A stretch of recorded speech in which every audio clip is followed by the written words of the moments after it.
Hello viewers, నేను Rohan. Welcome to social post education. ఈరోజు మనతో పాటు ఉన్నారు హాక్సెన్స్ బిజినెస్ సొల్యూషన్స్ అన్వేష్ కుమార్ గారు, ఫౌండర్ అండ్ CEO. ఆయనతో మాట్లాడదాం. Hello sir. కొంతమంది రెజ్యూమ్స్లో డిఫరెంట్గా పెడుతుంటారు. మేబీ అంటే ఒక ప్రాపర్గా జాబ్ రావాలి, జాబ్ కొట్టాలనే వాళ్ళకి రెజ్యూమ్లో తప్పనిసరిగా ఉండాల్సినటువంటి విషయాలు ఏంటి? నేను యూజువల్గా చెప్పే కదా క్యాంపస్కి వెళ్తాను. సో చాలా మంది ఏం చేస్తారంటే ఫొటోస్ పెట్టేస్తుంటారు. వాళ్ళు ఫొటోస్ పెడతారు, కలర్ఫుల్గా ఒక రెజ్యూమ్ ట్రై చేస్తారు. సో ఫొటోస్ అని కలర్ఫుల్ అనేది మోస్ట్ ఇంపార్టెంట్ కాదు. ఎందుకంటే యూనివర్సల్ స్టాండర్డ్స్ కొన్ని ఉంటాయి. ఒక 5 to 6 స్టాండర్డ్స్ ఉంటాయి రెజ్యూమ్స్కి. ఈ విధంగానే ఉండాలని ఉంటుంది. సో ఆ విధంగా పెట్టుకోవాలి. ఈ కలర్ఫుల్ మీరు ఎంత ఎక్కువ పెడితే ఇంటర్వ్యూకి ఏమని ఐడియా వస్తుందంటే కంటెంట్ తక్కువ ఉంది కాబట్టి వాళ్ళు ఈ విజువలైజేషన్ ఎక్కువ పెట్టారు, కలర్ఫుల్ గా ఉండేలాగా చూసుకున్నారని చెప్పి థాట్ వస్తుంది. సో ఒక స్టాండర్డ్ ఫార్మాట్ మెయింటైన్ చేయాలి. అంటే మీ కెరీర్ ఆబ్జెక్టివ్ ఏంటి, మీరు ఏ స్కిల్ సెట్స్ వచ్చు, మీ ప్రాజెక్ట్స్ ఏంటి, డీటెయిల్డ్ ప్రాజెక్ట్స్ పెట్టాలి. దానిలో మీ రోల్ ఏంటో పెట్టాలి, మీ రోల్స్ అండ్ రెస్పాన్సిబిలిటీ పెట్టాలి. దాంతో పాటు మీ ఏమైనా ప్రాజెక్ట్స్ చేశారా, ఇంకేమన్నా అప్డేట్ లో ఉన్నదా, ఇంకేమైనా కరెంట్ ప్రాజెక్ట్స్ చేస్తున్నారా. సో మీ ఐడియా అంటే మీ యొక్క మోటో అర్థం అవ్వాలి, మీకు జాబ్ మీద ఉన్న సీరియస్నెస్, కమిట్మెంట్ ఆ రెజ్యూమ్ లో తెలియాలి. సో స్టాండర్డ్ ఫార్మాట్స్ ఉండాలి. ఏదైనా ఫాంట్ అనేది యూనివర్సల్ ఫాంట్ ఒకటి మనం చూసుకోవాలి. ఎందుకంటే రెజ్యూమ్స్ లో కూడా డిఫరెంట్ ఫాంట్స్ ఉంటాయి. హెడ్డింగ్ ఫాంట్ పెడతారు, లోపల కంటెంట్ ఫాంట్ పెడతారు. అట్లా కాకుండా ఒక యూనిఫార్మిటీ మెయింటైన్ చేయాలి. బట్ స్టాండర్డ్ గా ఉండాలి. ఈ కలర్ఫుల్నెస్ అవన్నీ అవసరం ఉండదు. ఎందుకంటే అందరికి అన్ని రెజ్యూమ్స్ అర్థం కావు. ఎందుకంటే యూనివర్సల్ స్టాండర్డ్స్ ఉంటే ఏంటంటే అది చాలా చూసుంటాం కాబట్టి ఆ స్టాండర్డ్స్ బట్టి మనకు ఒక రెజ్యూమ్ ఐడియా వచ్చేస్తాయి. ఎందుకంటే రెజ్యూమ్ చూస్తూ టైం వేస్ట్ చేయరు ఇంటర్వ్యూవర్స్. పైపైన చూస్తేనే అర్థం అయిపోవాలి, ఎమ్మటే క్యాండిడేట్ మీద ఒక ఐడియాను వచ్చేస్తుంది. సో స్టాండర్డ్ ఫార్మాట్ మెయింటైన్ చేయాలి. మెయిన్ ప్రాజెక్ట్స్ మీరు ఏమేమి చేశారు, ఏమేమి మీరు చేస్తున్నారని క్లారిటీగా పెడితే ఇంటర్వ్యూకి ఐడియా వస్తుంది. దాన్ని బట్టి ఫర్దర్ ఏంటి అనేది కూడా కొంచెం ఇంట్రెస్ట్ గా తీసుకుంటారు నెక్స్ట్ ప్రాసెస్. అంటే ప్రెసెంట్ ఎక్కువ అంటే మంచిగా రోల్స్ ఏమున్నాయి? డేటా సైన్స్ లో డెవలపర్ కావచ్చు, లేకపోతే టెస్టర్ కావచ్చు, ఎక్కువ ఎవరికి అవకాశాలు ఉన్నాయి? సో డెవలపర్స్ అంటే టెస్టింగ్ అనేది నాకు తెలిసి ఇంకా లేదు. టెస్టింగ్ అనేది వై బికాస్ డెవలపర్సే టెస్ట్ కేసెస్ రాసేస్తున్నారు, దానికి సంబంధించిన టూల్స్ యూజ్ చేసేసి రాసేస్తున్నారు. దాంతోపాటు డివాప్స్ యూజ్ చేస్తున్నారు. సో టెస్టింగ్ అనేది సపరేట్ గా అదొక డొమైన్ గా పెట్టుకుంటే మాత్రం ఇప్పుడు జాబ్స్ నాకు తెలిసి చాలా స్కోప్ తక్కువ. ఏదైనా ఓల్డ్ ప్రాజెక్ట్స్ ఏదైనా ఉంటే దానికి సపోర్ట్ కావాలంటే కొన్ని టెస్టింగ్ ఓపెనింగ్స్ వస్తున్నాయి, కానీ డెవలపర్ గా డేటా అనాలిసిస్ చేసే రిలేటెడ్ జాబ్స్ ఎక్కువ ఉంటాయి. సో చెప్పినట్టు డెవలపర్ గా ప్రోగ్రామింగ్ లాంగ్వేజ్ ఒకటి, క్లౌడ్ కంప్యూటింగ్ ఒకటి, డివాప్స్ ఒకటి, తర్వాత డేటా సైన్స్ అంటే to deal with the data and with AI. So ఈ మల్టిపుల్ స్కిల్ సెట్స్ అనేది ఉండాలి. సపరేట్ గా టెస్టింగ్ అనేది అంటే స్కోప్ లేదు. అంటే ఫ్రెషర్ కి మినిమం ఎంత వస్తుందండి సాలరీ స్టార్టింగ్ లో? సో అది కంపెనీ బడ్జెట్ బట్టండి. ఇప్పుడు ఫర్ ఎగ్జాంపుల్ స్టార్ట్అప్స్ ఉన్నాయి, చిన్న కంపెనీస్ ఉన్నాయి. యూ నో దట్ ఒక 15,000 నుంచి కూడా శాలరీ స్టార్ట్ అవుతున్నాయి. From 15,000 to 10 lakhs for fresher. 10 lakhs and peaks అంటే MNCs లో కొంచెం పెద్ద కంపెనీస్ లో వస్తున్నాయి. అంటే depends upon there budget on the particular project. A head count కి ఎంత ఇవ్వచ్చు అనేది వాళ్ళు డిసైడ్ చేసుకుంటారు. కాబట్టి మినిమం 15,000 నుంచి 10 lakhs వరకు ఫర్ ఫ్రెషర్ ఎక్స్పెక్ట్ చేయొచ్చు. ఓకే. ఈ రిమోట్ జాబ్స్ అనేవి ఎంతవరకు అందుబాటులో ఉన్నాయి? సో రిమోట్ జాబ్స్ ఎప్పుడు ఏంటంటే కాంట్రాక్చువల్ జాబ్స్ కి ఎక్కువ రిమోట్ జాబ్స్ ఇస్తారండి. అంటే ఫర్ ఎగ్జాంపుల్ ఒక ప్రాజెక్ట్ లో ఇప్పుడు రీసెంట్ గా ఏమవుతున్నాయి అంటే కొత్త జాబ్స్ క్రియేట్ అయ్యేటప్పుడు పర్మనెంట్ రోల్స్, జనరల్ రోల్స్ కన్నా కాంట్రాక్ట్ రోల్స్ ఎక్కువ అవుతున్నాయి. అంటే ఆ ప్రాజెక్ట్ వరకు ఆ క్యాండిడేట్ ని యూజ్ చేసుకుంటారు, తర్వాత రిలీవ్ చేసేస్తారు. అట్లాంటి ఓపెనింగ్స్ ఎక్కువ వస్తున్నాయి ఇప్పుడు. అంటే ఒక 10 ఓపెనింగ్స్ బయటకు వచ్చినాయి అనుకోండి, 7 కాంట్రాక్చువల్ ఓపెనింగ్స్ వస్తున్నాయి, 3 ఫుల్ టైం అంటే కంప్లీట్ గా ఇంకా ప్రాజెక్ట్ తో పని లేకుండా ఈ ప్రాజెక్ట్ అయ్యి ఇంకో ప్రాజెక్ట్ అట్లా, లేకపోతే బెంచ్ మీద ఉన్నా కూడా ఆ కైండ్ ఆఫ్ జాబ్ రోల్. ఇంకోటి అంటే కాంట్రాక్ట్ అంటే ఏ వర్క్ కోసం తీసుకున్నాం, ఏ ప్రాజెక్ట్స్ కోసం తీసుకున్నాం, అది కంప్లీట్ చేసిన తర్వాత వెళ్ళిపోతారు. సో కాంట్రాక్చువల్ జాబ్స్ కి ఎక్కువ రిమోట్ ఇస్తున్నారు, రిమోట్ ఆపర్చునిటీస్. ఎందుకంటే దానిలో చాలా ఉంటాయి. ఒకటి ఏంటంటే ఈ ఇన్ఫ్రాస్ట్రక్చర్ కాస్ట్ తగ్గించుకోవచ్చు. ఇప్పుడు రిమోట్ జాబ్స్ అనుకోండి, ఎంప్లాయీ ఆఫీస్కి రాడు, ఆఫీస్కి వచ్చినప్పుడు ఎంప్లాయీకి ఇవ్వాల్సిన ఎమ్యూనిటీస్ కానీ, ఎంప్లాయీస్కి ఇవ్వాల్సిన ఆ ఇన్ఫ్రాస్ట్రక్చర్ సపోర్ట్ కానీ ఏది అవసరం ఉండదు. ఇంట్లో కూర్చుంటారు, కంపెనీ ల్యాప్టాప్ ఎలాగ ప్రొవైడ్ చేస్తారు కాబట్టి రిమోట్ జాబ్స్ ఎక్కువ ఉన్నాయి. అండ్ మోర్ ఓవర్ కరోనా వల్ల ఇట్ స్టార్టెడ్ మోర్.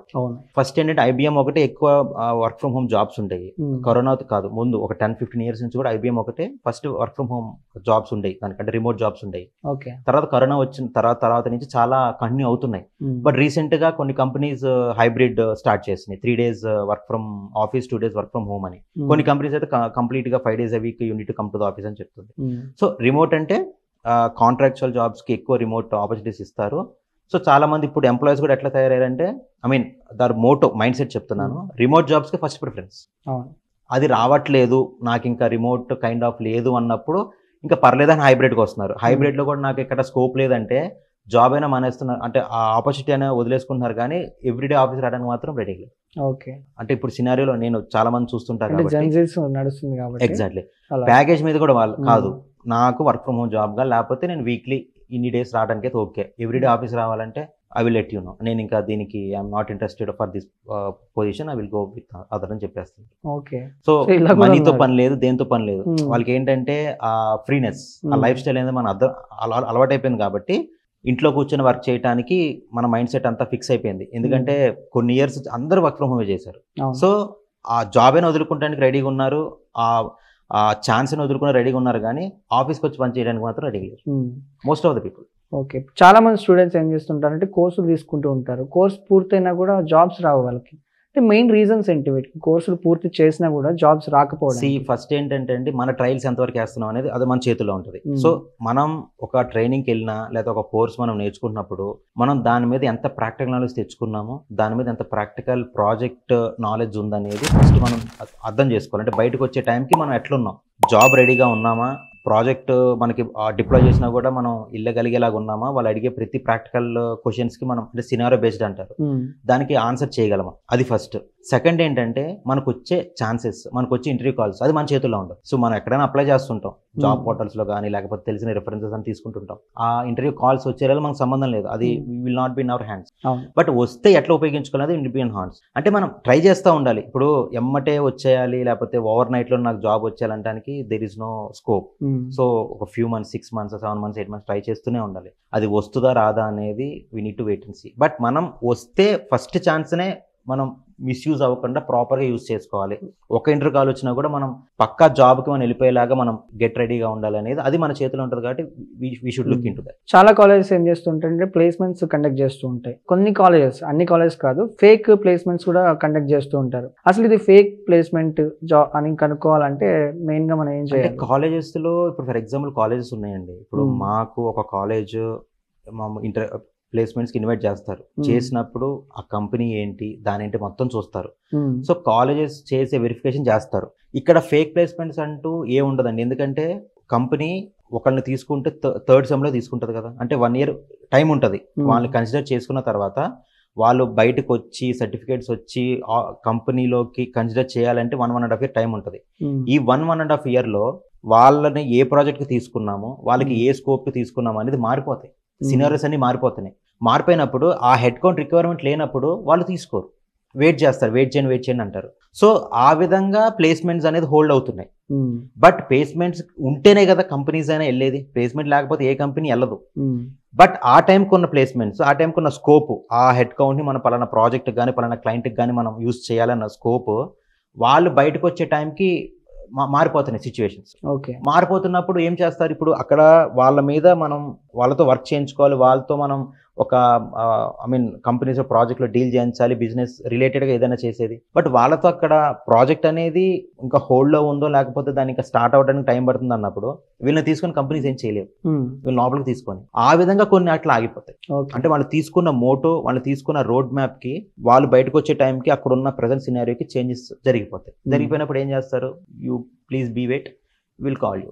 అంటే సాఫ్ట్వేర్ ఇండస్ట్రీ అనేది ఎప్పటికప్పుడు మారుతూ ఉంటుంది. ప్రజెంట్ ఏఐ, క్లౌడ్ కంప్యూటింగ్, ఈ డేటా సైన్స్ 3 ట్రెండింగ్ లో ఉన్నాయి. అంటే వచ్చే 5 years లో ఈ మూడింటిలో ఎక్కువ ఎందులో గ్రోత్ ఉంటుంది? సో ఆ 3 ఇంటర్లింక్డ్ అండి. ఎందుకంటే ఇప్పుడు క్లౌడ్ లేకుండా ఏఐని ఏం చేయలేం. ఎందుకు అంటే ఇప్పుడు ఒక డేటాని స్టోర్ చేయాలంటే క్లౌడ్ కావాలి. సో ఏఐ లేకుండా క్లౌడ్ని ఏం చేయలేం, ఎందుకంటే క్లౌడ్ ఇండిపెండెంట్గా ఇట్ సెల్ఫ్ మనం ఏం చేయడానికి లేదు. ఒక డేటాని స్టోర్ చేసుకోవడానికి క్లౌడ్ యూస్ చేస్తాం, ఆ డేటాని ఆటోమేట్ చేయడానికి డివాప్స్ యూస్ చేస్తాం, ఆ డేటాని రిట్రీవ్ చేసుకుంటూ ఒక ఏఐ కైండ్ ఆఫ్ లైఫ్ స్టైల్కి మనం క్రియేట్ చేసుకోవాలంటే ఏఐ యూస్ చేస్తాం. సో ఏఐ, క్లౌడ్, డివాప్స్ ఇవన్నీ ఇంటర్లింక్డ్ అనమాట. ఇప్పుడు ఏజెంటిక్ ఏఎస్ అంటారు. రీసెంట్గా ఏంటంటే ఏజెంటిక్ ఏఎస్ అనేది మెయిన్. అంటే ఏజెంటిక్ ఏఎస్ అంటే ఒక టాస్క్ ఒక ఏజెంట్కి ఇచ్చేస్తాం, దట్ ఈస్ ఏజెంటిక్ ఏఐ అంటాం. ఇంకో టాస్క్ ఇంకో ఏజెంట్కి ఇచ్చేస్తాం, అవన్నీ ఇంటర్లింక్ చేస్తాం. So it completes the process. So అది రొటేట్ అవుతూ ఉంటుంది, అది ఆటోమేట్ అవుతూ ఉంటుంది. సో ఏదైనా కూడా ఇంటర్లింక్ చేసుకుంటూ ఒకటి సపోర్ట్ చేసుకుంటూ ఇంటర్లింక్ చేసుకుంటూ ఉంటేనే will have a complete cycle. So ఇది ఇంపార్టెంట్ కాదని చెప్పడానికి లేదు. సో ఒక ప్రోగ్రామ్ లాంగ్వేజ్ ఇంపార్టెంట్, ఎందుకంటే ఒక ఏని ట్రైన్ చేయాలని ఏదైనా చేయాలన్నా కూడా పైథాన్ యూస్ చేస్తాం మనం ఇప్పుడు. తర్వాత డివాప్స్ ఏదైనా ఆటోమేట్ చేయాలన్నా లేకపోతే ఇంటిగ్రేట్ చేయాలన్నా డివాప్స్ యూస్ చేస్తాం. CI/CD పైప్ లైన్స్ అంటారు. డేటా సైన్స్ డీల్ చేయాలంటే డేటా అనాలిసిస్ చేస్తాం. అసలు ప్రెసెంట్ ఉన్న డేటాని ఇంకేమైనా అప్డేట్ చేయొచ్చా, లేదా దాన్ని ట్రైన్ చేయొచ్చా, లేకపోతే ఇంకేమైనా దానిలో పర్ఫెక్షన్ మన అవుట్పుట్ తీసుకురావడానికి ఏమైనా ట్రై చేయొచ్చా. సో ఇదంతా ఇంటర్లింక్డ్ అనమాట. సో ఇవన్నీ మనకి ఐడియా ఉంటేనే, ఇవన్నీ మనకి తెలిసి ఉంటేనే జాబ్ పరంగా స్కోప్ ఉంటుంది. ప్లస్ సాఫ్ట్వేర్లో డీల్ చేయాలంటే, ఏదైనా ఒక కంపెనీ ఒక సాఫ్ట్వేర్ డీల్ చేయాలంటే, ఒక క్లయింట్ నుంచి సాఫ్ట్వేర్ ప్రాజెక్ట్స్ తెచ్చుకొని దాన్ని కంప్లీట్ చేయాలన్నా కూడా ఇవన్నీ ఇంటర్లింక్డ్. వాటన్నిటితో డీల్ చేస్తేనే ఒక ప్రాజెక్ట్ అనేది వీ కెన్ కంప్లీట్. ఏ వచ్చిన తర్వాత అందరూ అంటే లైక్ ఆల్మోస్ట్ కొంచెం నాలెడ్జబుల్ పర్సన్స్ కూడా జాబ్స్ పోతాయి ఏ వల్ల, మనుషులకి జాబ్స్ కరువు అయిపోతాయి అంటున్నారు. నిజంగానే ఏ వల్ల జాబ్స్ పోతాయా? సో పోతున్నాయి కూడా. ఓకే. సో ఇంకా పోతాయి. మీకు లే ఆఫ్స్ చాలా మంది చూస్తున్నారు. ఇప్పుడు కొన్ని పెద్ద కంపెనీస్ లే ఆఫ్ జరిగితే అదొక న్యూస్ లాగా వస్తుంది, కానీ చిన్న కంపెనీస్లో ఒక 1000 to 5000 ఉన్న ఎంప్లాయీస్ ఉన్న కంపెనీస్లో పోతే మనకి బయటకి ఎక్కడ న్యూస్ రాదు. ఇప్పుడు మైక్రోసాఫ్ట్ లే ఆఫ్ చేసింది, TCS లే ఆఫ్ చేసింది, IBM, HCL, any company, all companies are they are on that process. దానికి చాలా కారణాలు ఉంటాయండి. ఫస్ట్ ఏఐ ఏంటంటే వాళ్ళ బిజినెస్ స్ట్రక్చర్ని మార్చుకుంటున్నారు. అంటే ఏఐ స్ట్రక్చర్డ్ బిజినెస్ని రీస్ట్రక్చర్ చేస్తున్నారు. కాబట్టి ఎవరైతే హెడ్ కౌంట్ మాకు ఉపయోగం ఉండదు, ప్రెజెంట్ ఉన్న స్కిల్ సెట్స్కి వాళ్ళ స్కిల్ సెట్స్ అలైన్ అవ్వవు, వాళ్ళతో ఏ ప్రాజెక్ట్ మనం చేయించుకోలేము, వాళ్ళ స్కిల్ సెట్స్ మ్యాచ్ అవ్వట్లేదు అన్న ప్రతి ఎంప్లాయీకి ఆ లేఅవుట్స్లో లిస్ట్ వాళ్ళది ఉంటుంది. సో మెయిన్ అంటే చాలామంది మేము మా కంపెనీ రీస్ట్రక్చర్ చేస్తున్నామని డిఫరెంట్ చెప్తారు. వాళ్ళ స్కిల్ సెట్స్ ఇప్పుడు మ్యాచ్ అవ్వట్లేదని చాలా చెప్తారు. ఏదైనా ఏఐకి ఇంటర్లింక్డ్ అవుతుంది.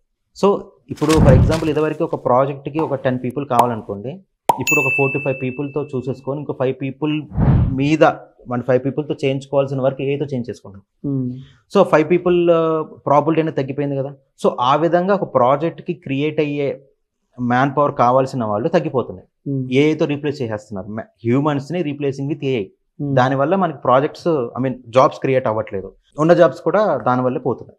ఓకే.